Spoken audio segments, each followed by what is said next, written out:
Can you truly rest when the night holds a secret, and the trees outside your window aren't just trees anymore? This isn't a bedtime story, it's the chilling reality of an unsettling presence that infiltrates the familiar.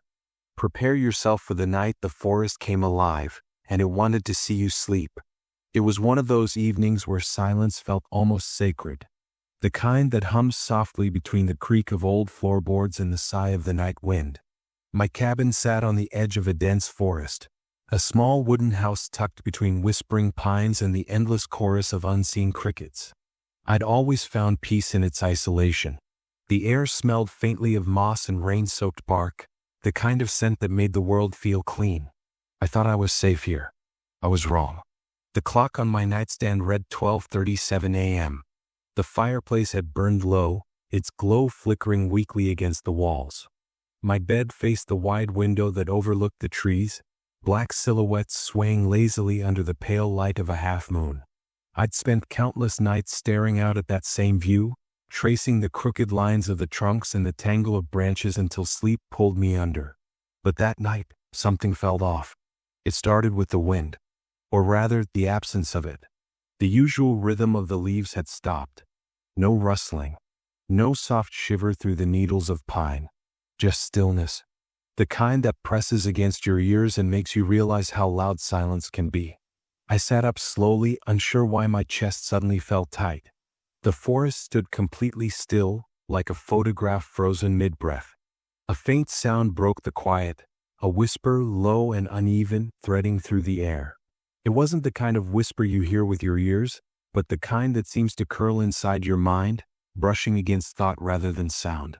It reminded me of how leaves scrape against each other in a soft breeze, but this was slower, intentional, rhythmic.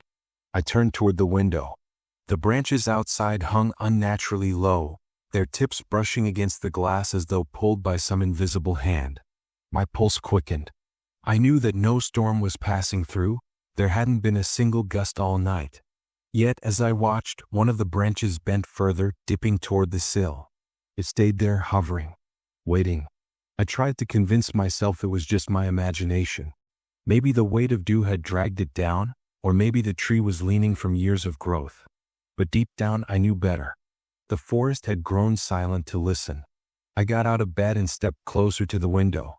The moonlight shimmered faintly through the fog that clung to the forest floor.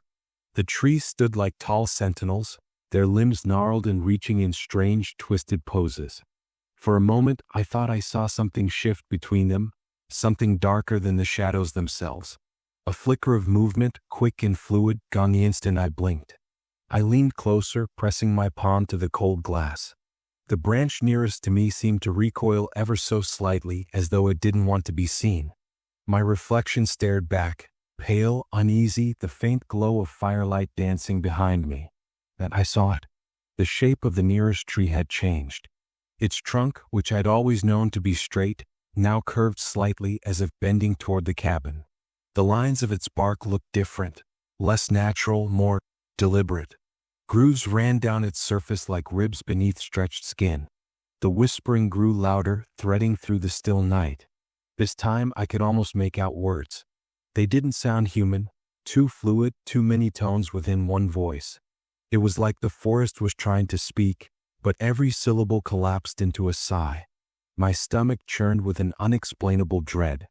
The air had grown colder, heavy with moisture that fogged the window pane. A creak sounded from the porch outside. The wood shifted, the faint rhythm of footsteps, or something imitating them. I froze, staring at the door that led to the front deck. Every instinct screamed at me to move, to lock the windows, to grab the flashlight from my drawer. But I couldn't. My body refused to obey. It was as though the forest had taken hold of my muscles, whispering lullabies of paralysis. When I finally tore my eyes away from the door, the branches had changed again. They were closer now, just inches from the glass, their tips brushing against it with an almost human gentleness. One of them was pointed directly at me, thin and knotted, trembling slightly. My breath hitched as I realized it wasn't trembling, it was tapping. Once, twice. Then again in a slow, deliberate rhythm. Tap, tap, tap. I stepped back, heart hammering. The sound stopped instantly, as if whatever was on the other side was waiting for my next move. I could feel its gaze. Somehow I knew it was looking through the glass. My throat tightened, the back of my neck prickling with cold sweat. The thought crossed my mind that maybe I wasn't alone inside either. I turned to the mirror on the wall. My reflection flickered, distorted by the dim light. Behind me, the window's reflection showed the same trees, but in the mirror they weren't still. They were moving. Slow, almost graceful sways, their limbs twisting toward the cabin. And there, among their shapes, were faint impressions of faces. Hollow eyes formed from the gaps between branches, wide and watchful. The forest was staring back. A low hum began to fill the room. It wasn't coming from any direction, it was everywhere. The glass of the window vibrated softly under its resonance. I clutched the bedpost, feeling the wood tremble. Outside, the trees began to sway again, but not from the wind. Their movement was too precise, too synchronized, like a crowd leaning closer to a secret. Then, as suddenly as it started, everything stopped. The whispering ceased. The branches froze. The hum died. Only the faint crackle of the fire remained. I stood there, chest heaving, eyes locked on the unmoving forest. Nothing stirred. The trees looked exactly as they had when the night began, innocent, motionless, asleep. But I knew what I'd seen. The forest had been awake, and it was watching. I didn't sleep for the rest of the night. Every creak of the floor, every brush of air against the curtains felt alive, sentient. And in that fragile space between exhaustion and terror, one thought repeated in my mind, like a heartbeat that wouldn't quiet. The trees aren't just outside anymore. I barely remember when the night ended and morning began. The hours between them stretched like fog, thin, uncertain, and full of unease. When the sun finally rose, its light felt wrong. Well, tired. The kind of sunlight that didn't chase shadows away but simply made them retreat into corners, waiting. I stood by the window again, staring out at the trees. They looked ordinary, perfectly still in the daylight, as though they hadn't crept an inch during the night. The grass glistened with dew, the branches hung heavy, and birds sang in the distance. It was so normal that I almost laughed at myself. Almost. Because even though everything looked normal, something deep inside me whispered that it wasn't. There was a weight in the air, invisible but pressing. I couldn't shake the feeling that I was being watched, not from afar, but from right beyond that glass. I stepped outside around noon, trying to convince myself that the fear was all in my head. The forest air smelled of damp soil and pine, earthy and alive. I reached out and touched one of the trees closest to the cabin, a thick oak with rough, cracked bark. It felt solid, unmoving, the same as always. For a moment, I exhaled in relief. But then I noticed something that made my breath catch. In the dirt around the base of the tree, there were impressions, not footprints exactly, but indentations as though the roots had shifted. Like they pushed up from beneath the ground, dragged slightly forward, and settled again. They formed a faint pattern that pointed toward the cabin. I knelt closer. The soil was freshly disturbed. The dew hadn't even had time to collect there. It couldn't be. Trees don't move. By the time the sun sank again, painting the forest in streaks of red and shadow, I'd nearly convinced myself that I was overreacting. I tried to read, made tea, even turned on the old radio to drown out the silence. But when darkness finally settled, I felt it again, that low hum of awareness, like the forest was breathing in unison. The clock ticked past 11 p.m. The fire was low. The wind outside was still, not a leaf stirred. Yet I could hear something shifting just beyond the cabin walls. A faint rustle, a scrape, like branches brushing against bark. I turned off the radio. Listen, the sound came again, soft, slow. From above this time, the ceiling groaned. A shiver ran down my spine. I grabbed the flashlight from the table and aimed it upward. Dust fell from between the wooden planks as something heavy creaked against the roof. The sound of friction, wood sliding over wood. Then silence. I swallowed hard, every nerve on edge. My eyes flicked toward the window. The curtain fluttered slightly, though the air inside was still. I took a cautious step closer, flashlight trembling in my hand. The beam cut through the glass, catching on something pale and smooth just beyond it. My mind struggled to process what I was seeing. A branch, long and thin, hung down from the nearest tree pressed close to the window. But it wasn't swaying.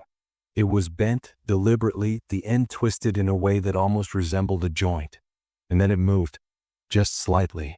Enough for the light to glint across the surface, revealing deep grooves in the bark. They looked like knuckles. The flashlight slipped from my hand and hit the floor with a dull thud. My breath came in short gasps. I stumbled back, the beam rolling across the room, casting wild shadows against the walls. For a moment, nothing happened. The branch hung still, frozen midair, pretending to be what it wasn't. But I saw it. I knew it had moved. I waited, heart pounding, every second stretching thin and fragile. Then came the sound again, a faint, dry creak, and the branch began to withdraw, retreating into the night. I ran forward and slammed the curtain shut. My hands were shaking uncontrollably. I backed away, staring at the faint outline of the branch through the fabric. It lingered for a few seconds, pressed faintly against the curtain before slowly pulling away. The whispering returned. This time it was clearer. I could hear words, faint, distorted, like speech underwater. My name, whispered once. Then again. Elias. It wasn't human. The syllables didn't quite fit, stretched and fragmented, as though the voice had never been meant for a mouth. It came from outside, near the window, low and pleading. Elias, come see. My stomach twisted.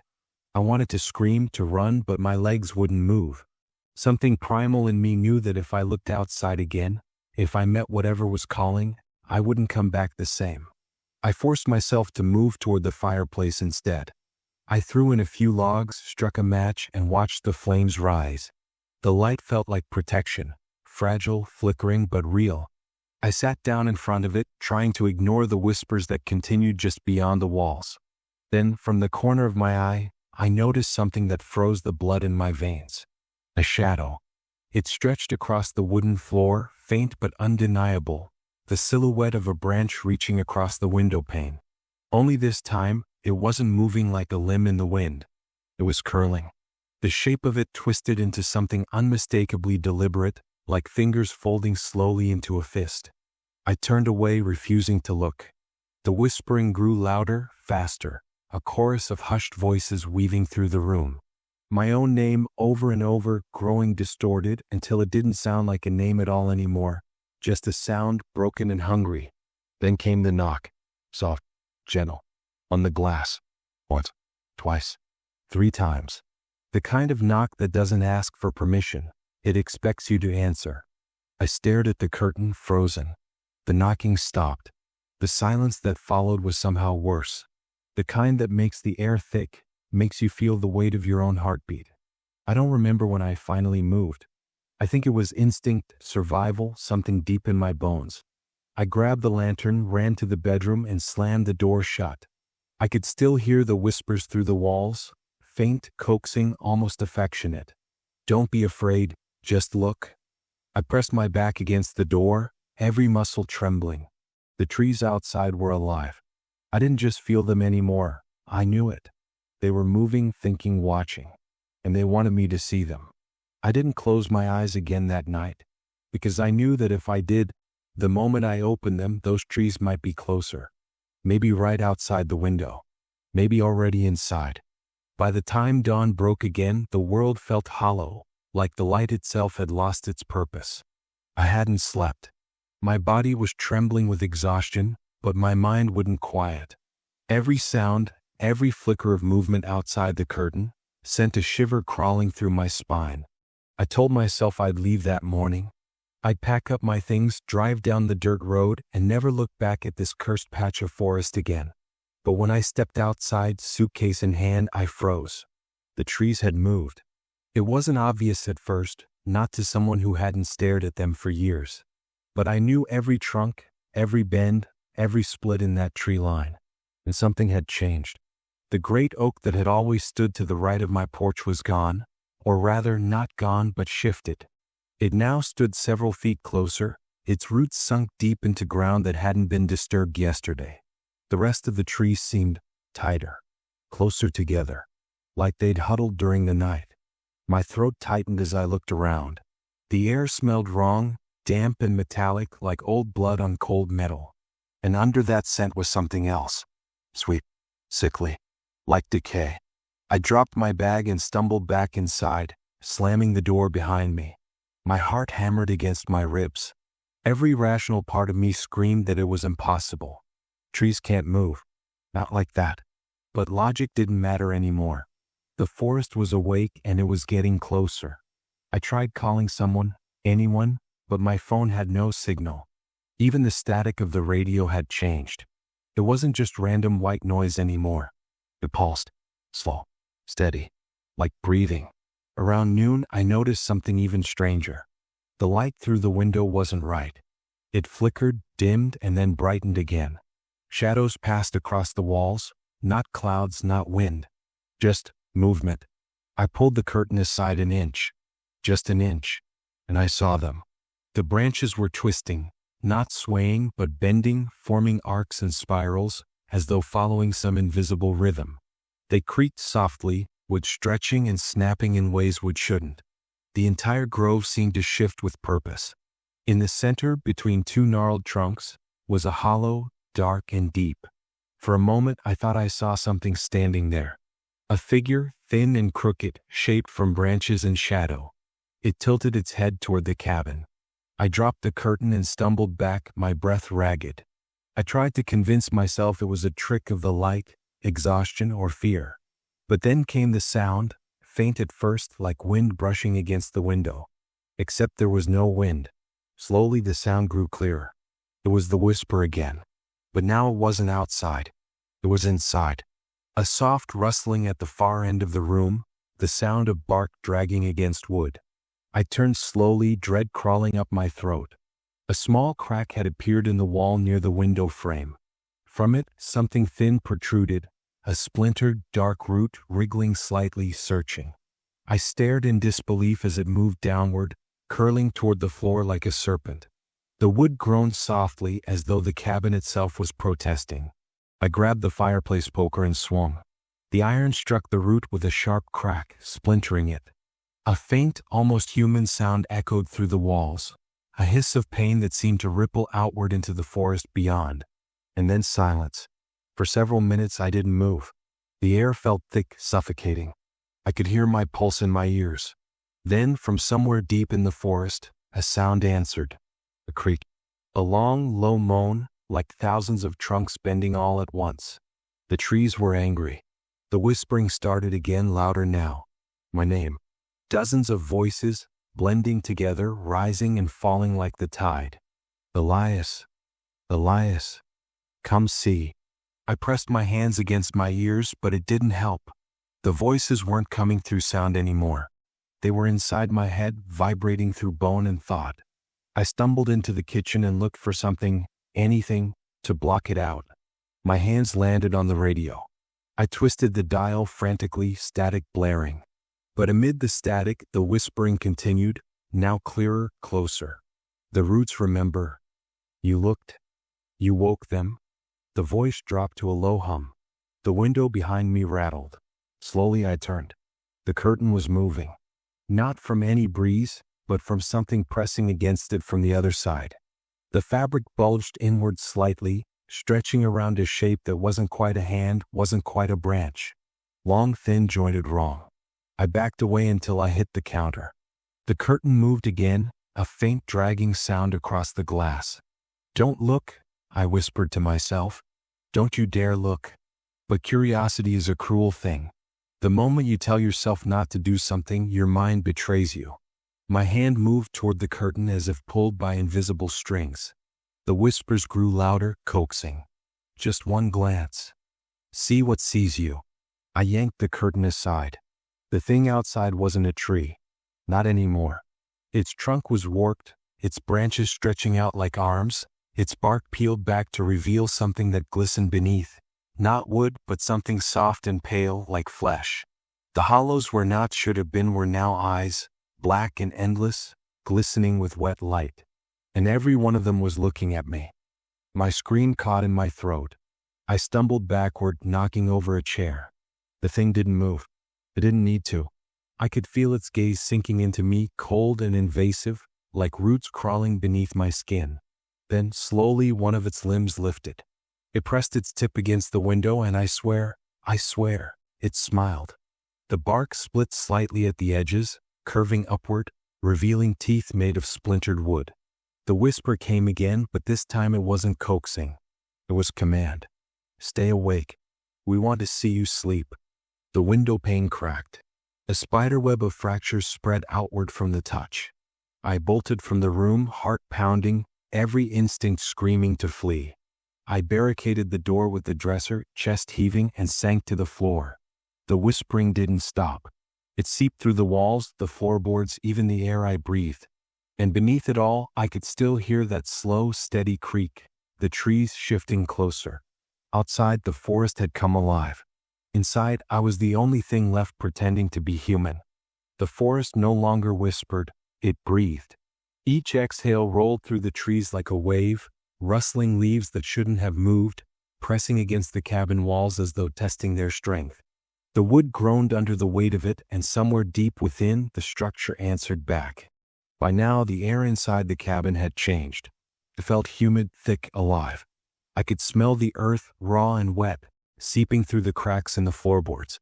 My barricaded door rattled with every pulse of that unseen breath, and I knew it was only a matter of time before it wouldn't matter how many locks or pieces of furniture I piled against it. The trees wanted in. For a long time, I just sat there on the floor, clutching the poker like it was the only thing tethering me to reality.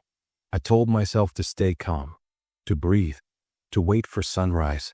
But every second stretched like a blade across my nerves. The whispers had stopped hours ago, but that silence was worse.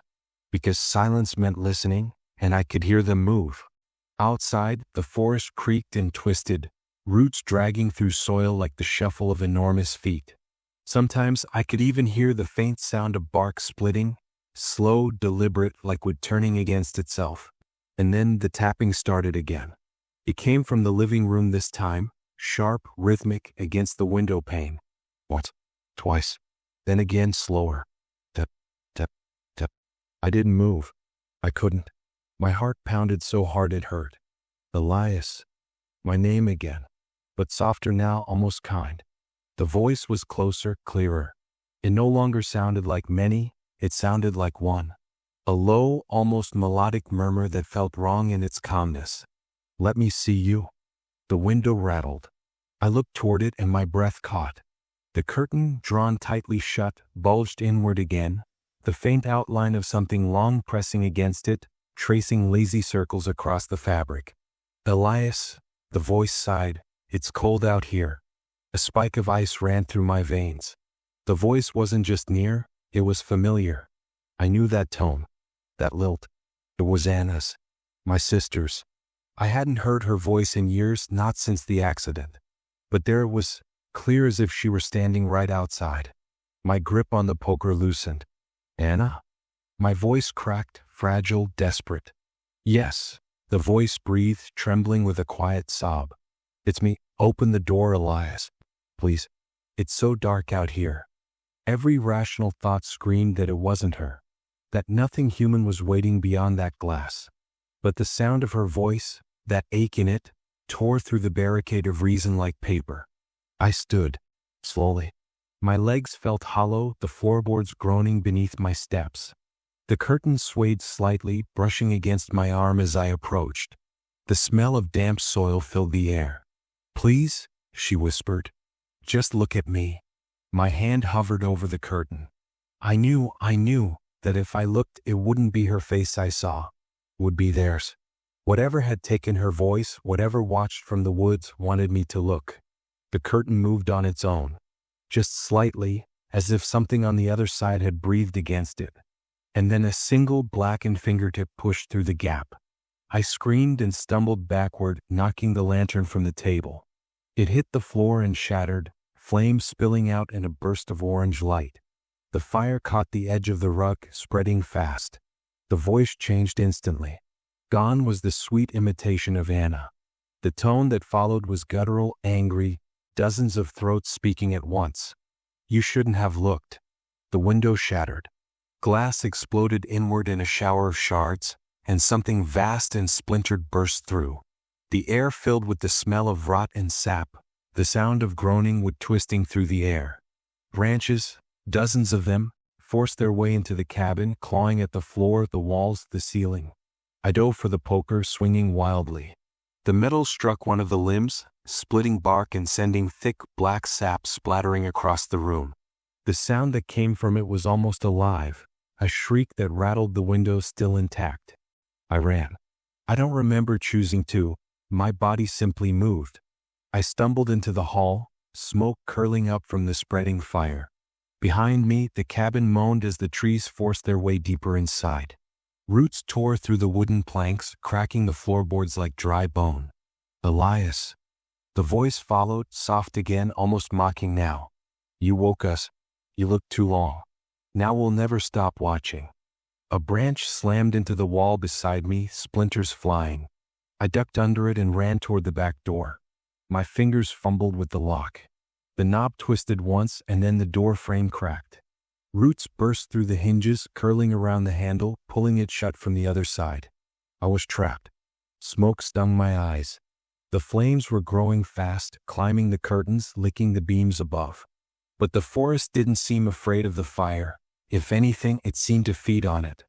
The branches pulsed with dim orange veins, drinking the light as it spread. I stumbled backward into the kitchen, coughing, eyes watering. There was another window above the sink, small, half covered with grime. It was my only chance. I grabbed the nearest chair and hurled it through. The glass shattered outward, the cold night air rushing in. I hauled myself up onto the counter, ignoring the shards that cut into my palms, and crawled through the opening. For a moment I was outside again, free. The air hit my face like ice. But when I turned toward the forest, my heart froze. The trees weren't standing anymore. They were leaning. Every single one of them bent toward the cabin, their branches twisted low, scraping the ground like skeletal fingers.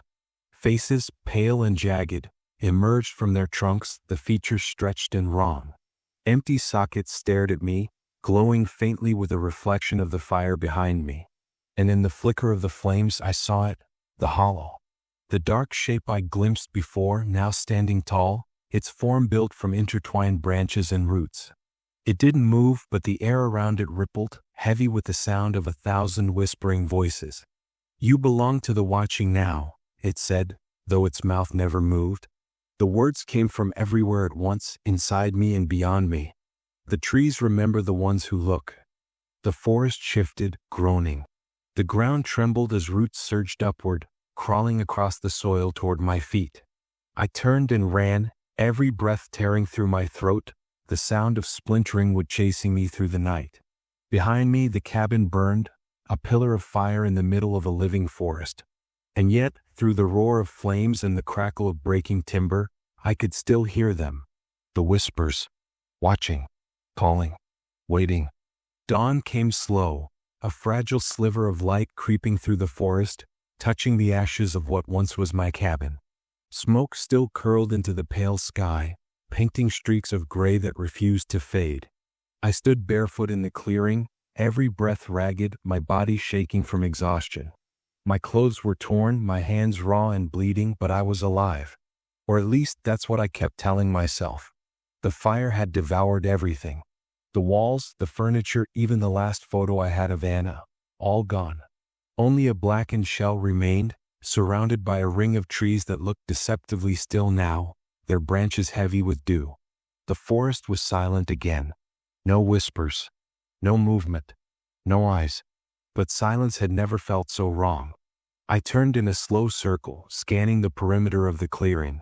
The trees stood tall and unmoving, the early sunlight filtering through their leaves like a veil. Yet, something about them felt off. Their shadows didn't stretch the right way. The lines on the bark seemed deeper, darker, as if carved into faces that were trying to hide. Every instinct screamed to leave, to run until the forest was just a memory. But as I took a step toward the dirt road, something caught my attention. The ground near the tree line. A footprint. Not mine. It was larger, deeper, and the edges were lined with roots, like something had grown into the soil where it had stepped. My chest tightened. I crouched down, brushing the ashes aside, and found another one, and another, leading back toward the ruins of the cabin. The air shifted. A faint sound, not quite a whisper, not quite the wind, rippled through the trees. The same rhythm as before. A heartbeat in the earth. Elias. The voice was faint now, like an echo from far away, but I knew it. It wasn't Anna's anymore. It wasn't anyone's. It was the forest itself. I stumbled backward, my breath coming faster. No, you burned. I watched you burn. A creak answered me, the sound of a trunk twisting. I looked up and froze. One of the nearest trees was bending again. Slowly, impossibly, its branches creaked downward. The tips brushed the ground like skeletal fingers. The bark cracked and split, and beneath the blackened surface I saw something glowing. Amber light pulsed like veins through the wood. The same orange that had licked the cabin's walls. The same fire I thought had destroyed them. It hadn't killed them. It had fed them. My pulse thundered in my ears as more trees began to shift, their trunks groaning in unison. The forest floor rippled as roots crawled beneath the soil, snaking toward the clearing. I turned and ran. Branches reached for me, scraping my arms as I tore through the undergrowth. My bare feet pounded the dirt road, the sound of cracking wood following close behind. The forest was alive again, and it was angry. Everywhere I looked, the trees leaned inward, always toward me. Faces formed and dissolved within the bark, their mouths open in silent screams. I could hear them whispering between the rustling leaves, fragments of voices that spoke my name over and over, until it didn't sound like a name anymore, just a call. Elias. Elias. Elias. It followed me out of the woods. By the time I reached the main road, the forest looked normal again. The trees stood still, calm, innocent in their morning stillness. I collapsed to my knees, gasping, the gravel cutting into my skin. Cars passed in the distance, life moving on as if the night had never happened. But I knew better. When I finally made it back to town, no one believed me. They said I'd inhaled smoke, that the fire had made me hallucinate. The park rangers inspected the site and found nothing unusual, just burnt wood and the charred remains of a cabin. They told me the trees hadn't burned as much as they should have. They said I was lucky. Lucky. The word means nothing to me now. Because ever since that night I can't sleep. Not truly. Every time I close my eyes, I feel them again, the weight of their gaze pressing against the back of my eyelids. And it's not just when I sleep. At work, when the wind brushes against the windows. At home, when the curtains sway just slightly. When I drive at night and see the silhouettes of trees along the highway. They lean closer. They watch. Last night, I moved into a small apartment on the edge of the city. No forest. No fields. Just concrete and lights. I thought maybe here I could rest. I drew the blinds tight, turned off the lights, and told myself I was safe. But just before dawn, I woke to a sound I hadn't heard since that night. Tuck, tuck, tuck. It came from the window. My heart stopped. I told myself it was the pipes. Or a bird. Or the wind. Anything else. But then I heard the softest whisper slide through the crack beneath the frame, dry, brittle, and unmistakably alive. Elias, we see you. I didn't move. Didn't breathe. The air grew colder, thicker. A faint smell of wet earth filled the room. And then something brushed the curtain. Not hard, just enough to let me know it was there. Waiting. I sat frozen until sunrise, too afraid to even blink. When the first light filled the room, I dared to pull the curtain aside just an inch. What I saw made my blood run cold. A single leaf, pressed against the outside of the glass. Its stem bent, its edges darkened, burned, as though it had come from the ruins of the forest. It was stuck there, from the inside. Now I keep every light on. I haven't slept in 3 days. And as I write this, I can hear it again, that faint, deliberate sound. Tuck, tuck, tuck. Whatever you do, don't look outside when the trees watch you sleep. The end.